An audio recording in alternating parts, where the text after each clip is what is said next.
আসসালামু আলাইকুম। আখি এগ্রো খামার থেকে আমি ওবায়দুল আছি আপনাদের সাথে। আপনারা দেখছেন আমার 1 মাস বয়সী টার্কি মুরগির বাচ্চা।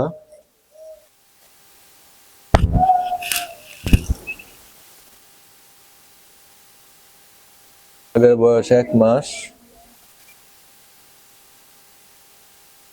এখানে 20 পিস টার্কি মুরগির বাচ্চা আছে। 1 মাস ভ্যাকসিন কমপ্লিট। কালকে বাচ্চাগুলো আসছে। কালকে রাত্রে আসার পরে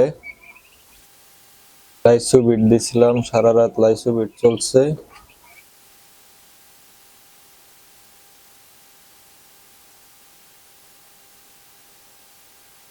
এখানে 1 মাস বয়সী টার্কি মুরগির 20টা বাচ্চা আছে। আপনাদেরকে দেখাইবো বলছিলাম।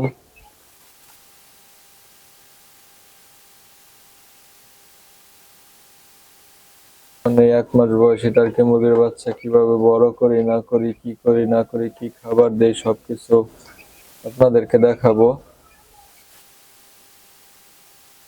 বাচ্চাগুলো সুস্থ সবল, খুব চঞ্চল।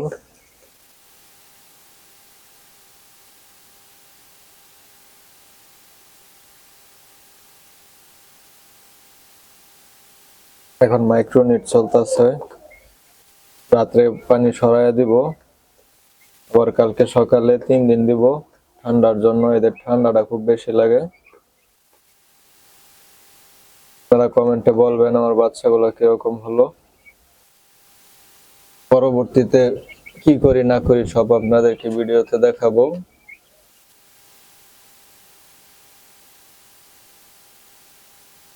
আজকে এই পর্যন্তই। সবাই ভালো থাকবেন, আবার দেখা হবে পরবর্তী ভিডিওতে। আল্লাহ হাফেজ।